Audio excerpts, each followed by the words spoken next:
this is a whole new experience that I'm really looking forward to. Before we begin, I have some housekeeping notices, very boring but very essential. First of all, the toilets. For anyone who hasn't found them, you go out of this door, you turn left and there's a light blue sign just a little bit further down the corridor. Ladies, you'll be relieved to know we don't have only one cubicle, there are quite a few. The fire alarm, as you've just heard, they had a test in the building, so if it goes off again, it is for real, and we need to get out. So you go up the stairs, out onto the road, and there's a pub that we have to assemble by, apparently. They're not going to encourage us all to get drunk, so they claim. In terms of your bags and stuff you brought with you, do just keep it with you, because this is a hostel, so we can't guarantee security. And then finally, we do have some air conditioning, which some amazing person can adjust. I am completely and utterly beyond being able to do this, but I think Kate's husband can fix it if we need to. So if somebody gets too cold, please shout. So, moving on to the main purpose of this afternoon, and I'd like to do a little scene setting for you regarding our two main speakers, the book authors themselves, Kate and Shibley. I honestly can't remember exactly how and when I first knew of Kate and Shibley, but chances are it was probably through Twitter. Lots of tweeting and reading of our respective blogs led to a lunch meeting in August 2013, and the rest, as they say, is history. I've written about Kate's work and described her as an inspirational lady, which really doesn't even begin to do justice to everything that Kate has done and achieved, and I'm sure will go on to do and achieve in the future. It is and will always remain a huge privilege to be able to absorb Kate's insight into her experiences of living with dementia. And although I haven't read her book yet, as a dedicated follower of her blog, I'm certain it will be every bit as insightful, candid, absorbing and utterly brilliant as her blog posts are. For me, there is no greater lesson we can all learn about dementia than from the people who are living with dementia. My dad taught me so much in so many very different ways about his life with dementia. He never blogged or used social media, but sharing his life and watching it unfold was like an education that was like no other education. And with my dad gone, I count myself incredibly lucky to have many wonderful friends who themselves are living with their own unique experiences of dementia and share those experiences so openly and willingly, and I can see some of you in the audience today, which is fabulous. Shibley's story is of course very different and has been punctuated by his own personal struggles, but I know his work as an academic is hugely respected, and I was honoured to be asked to write one of the forwards for his latest book alongside the expert words of Kate and Chris Roberts. Shibley's first book, Living Well with Dementia, was widely acclaimed, and I'm sure that this follow-up book will be equally well received. Indeed, perhaps it will surpass the reception that the first book had. In my foreword, I said I felt that Shibley's book truly points the way to a future where living better is a reality for everyone affected by dementia, and those words are both heartfelt and sincere. On a practical level, I would also just like to give a little mention to the huge amount of work that goes into writing a book. As a writer myself, I have immense respect for anybody who embarks upon the path of book publication. I've so far managed to avoid such a huge project and remain in awe of the achievements of Kate and Shibley in beginning their books, sticking with them, finishing them, and then tackling the endless editing, which I can't imagine how tedious that must be, administration and publicity that inevitably follows. I hope they will be rewarded with a wide readership, and most importantly of all, that the words within the books act to bring about real and lasting improvement in the experiences of people who are living with dementia, their families, friends and wider networks, and positively influence the many professionals involved in dementia care and support. So, without further ado, I'd like to invite Shibley as our first speaker to come and address you regarding his book. Thank you.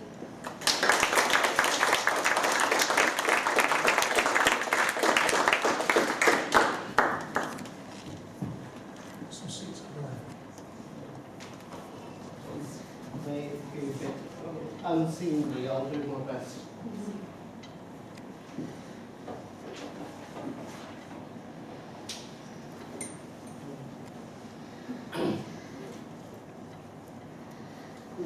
it's a real honour to give this talk in such a distinguished crowd.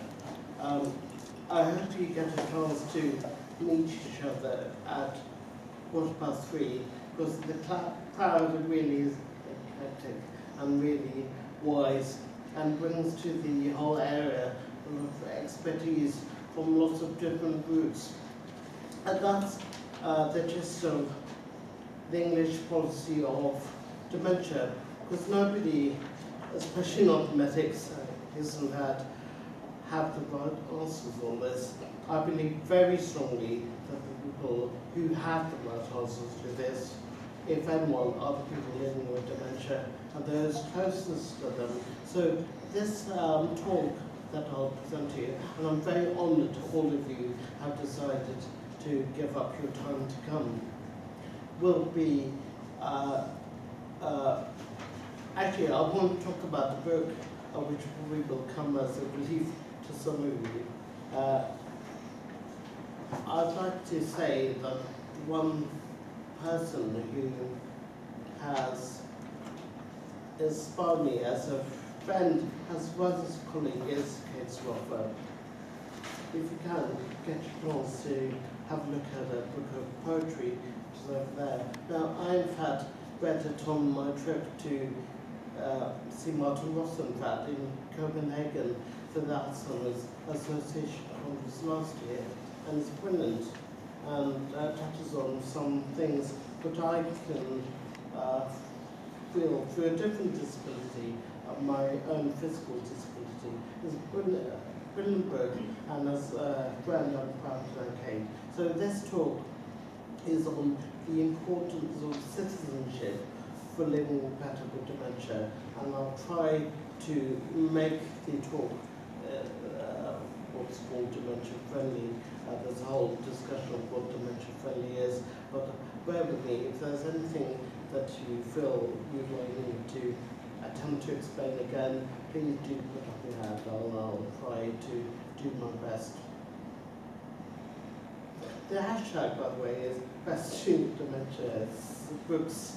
In fact, I was pretty amazed it had such liftoff in innovation world in the NHS.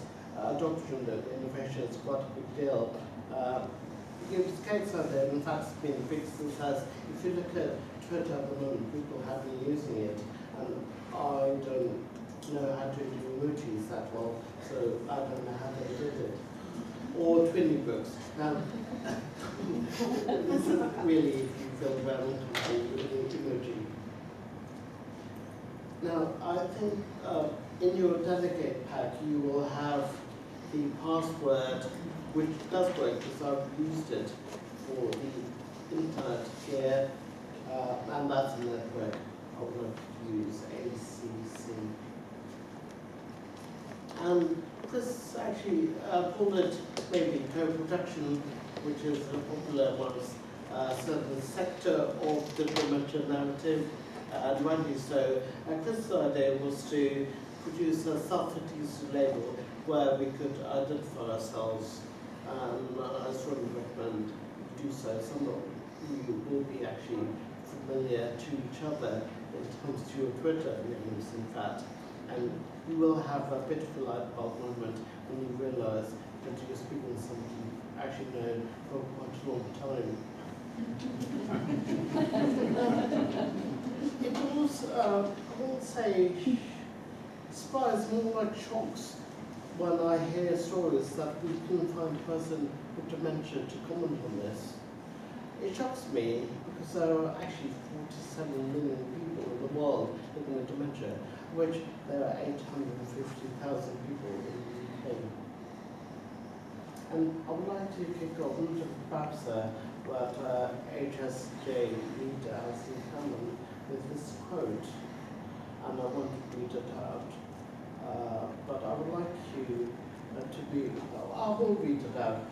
Our health and social care services cannot afford to allow the insight and other life skills that people using the health and social care services possess to continue to go to waste. very important. The only way forward is genuine collaboration, that powerful bringing together on an equal basis of lived experience and professional expertise. This can be challenging for concerned. Note this definition doesn't use jargon and widely caused a lot of discussion. The way in which we shape services and research more tailored to people involved in dementia, living with it, caring for it, is really important to have that focus. Alistair Burns, who, for information, is the National Clinical Lead for Dementia in England, said jokingly on Thursday to the Alzheimer's Society Corpus that every year seems to produce a new strategy. In fact, there is some sense of this. There was this year the 2020 strategy. There was previously the Prime Minister's Dementia Challenge of 2012, the National Dementia Strategy popped on in 2009. With so many rules and strategies, one would have hoped for some consensus on where we're heading, and we actually do have one now. We're for information due to have another strategy probably next year, which will last for those 5 years, and some of you will be hopefully involved with that. In spirit of somebody else brought a lot of amusement as well as knowledge and wisdom to the anti-terrorism from where reading my book. I'd like to think in Tenerife, but probably in Waterford, reading my first book, Living Well with the Magic, which I still think in Minority One is actually quite a good book. But in your delicate part, you have a list of chapters I attempted to cover there. And these were loosely based on the nice quality standard guideline 30 on living well with dementia. And here's the latest reincarnation. One of the views which are important is that of the clinical regulator. This has changed. You know, they're no longer viewing as a sort of hit and run, move into care and report, produce a report and then bugger off.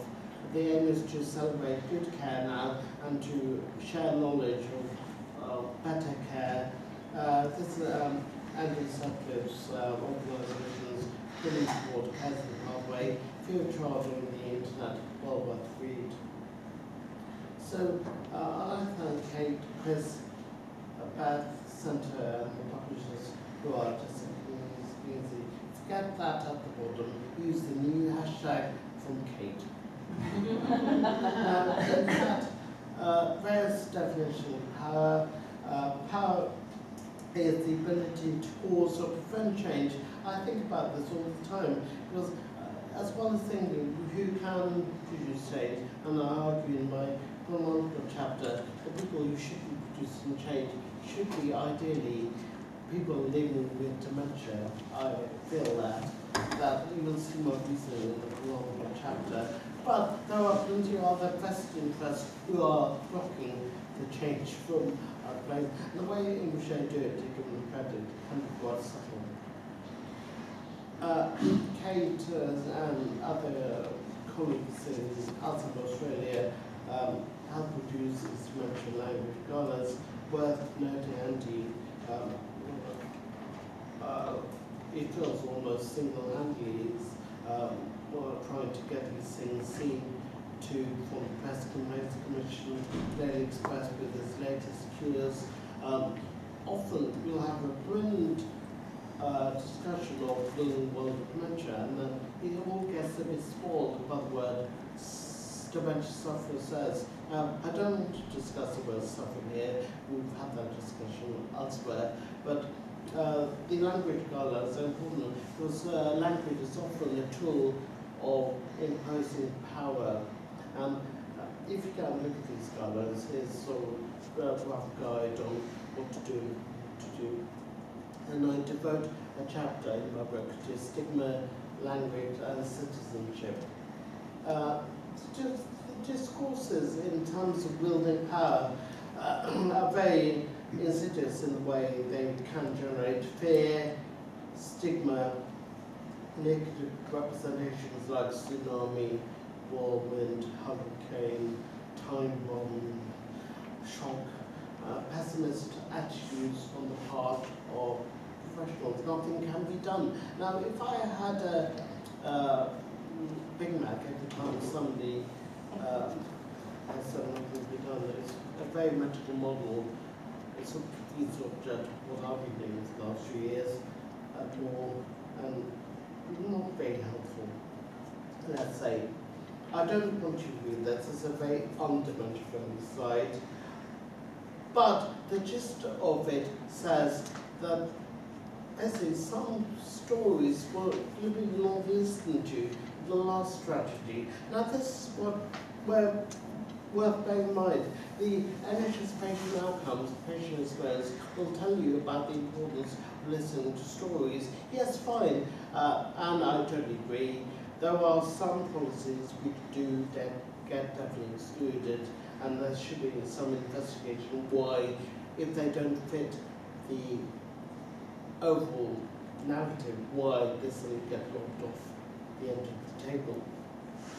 So Wendy Holko said this: it is only recently that the views of people living with dementia have been elicited in any kind of detailed or systematic fashion. Yeah, well, that is incredibly scary. And thanks to Steve and colleagues at DNT2 and JRF, who've been trying to find out how on earth this has happened, and the great work they're doing in that area particularly.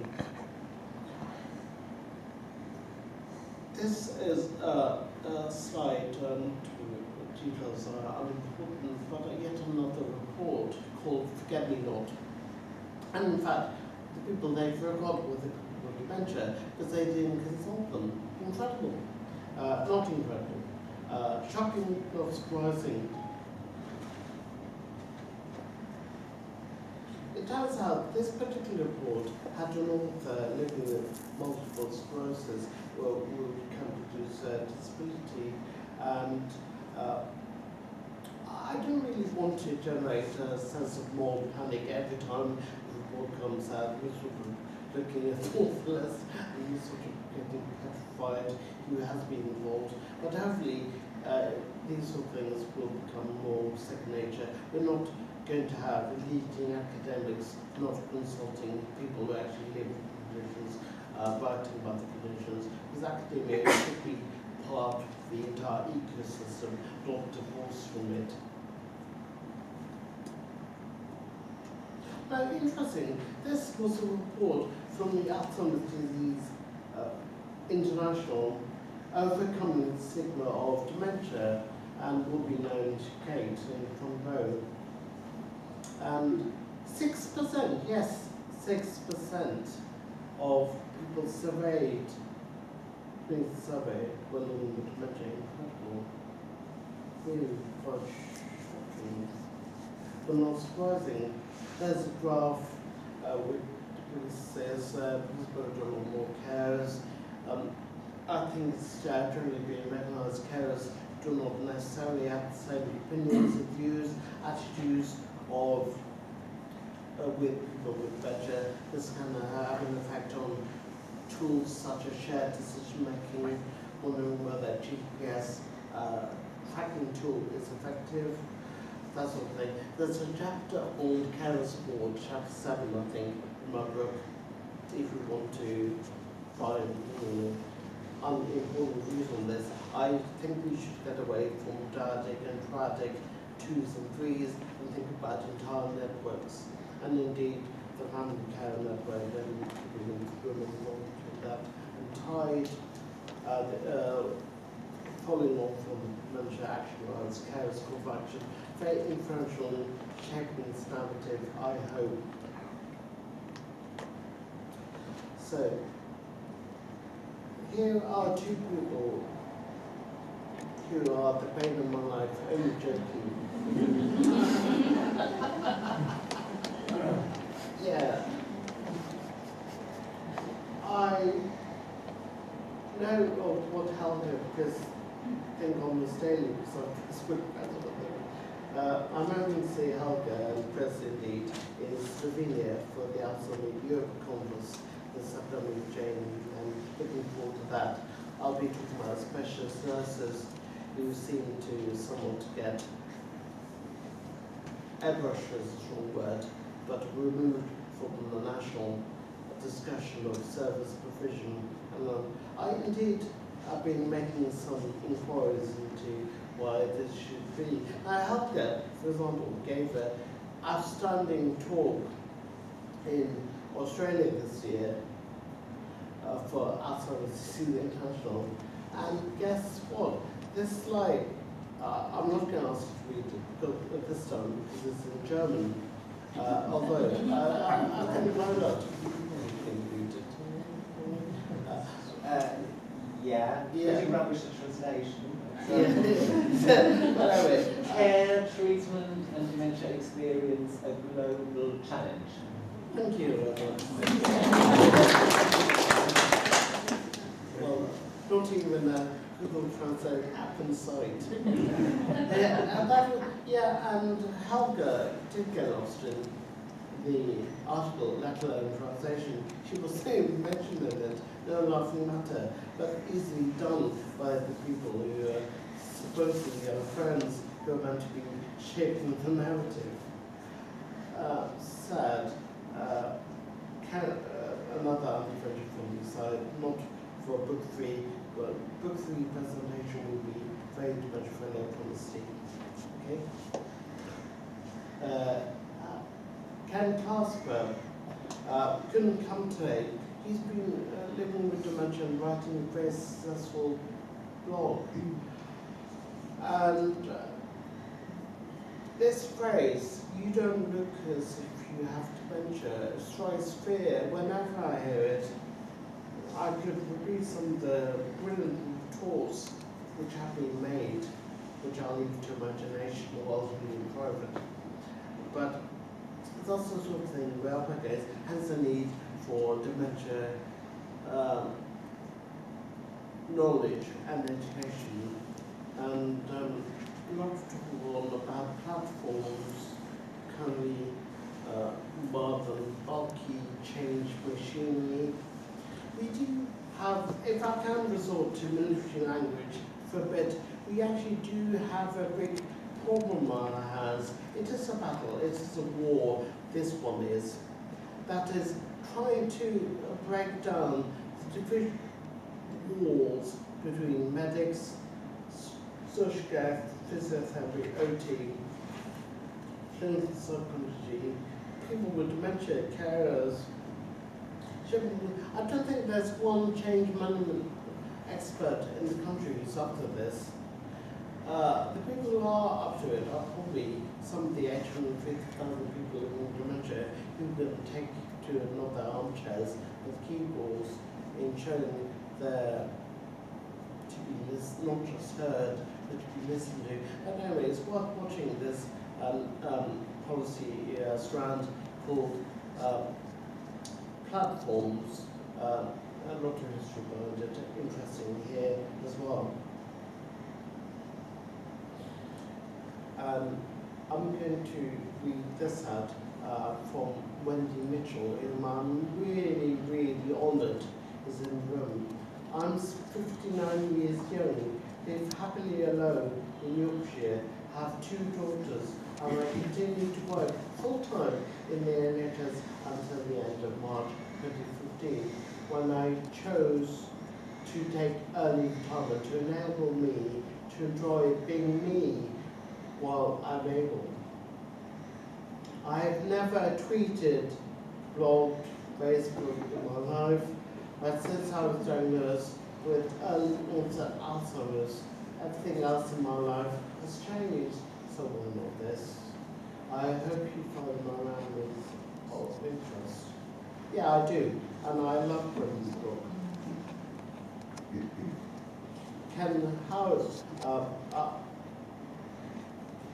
Ken's brilliant and really good fun.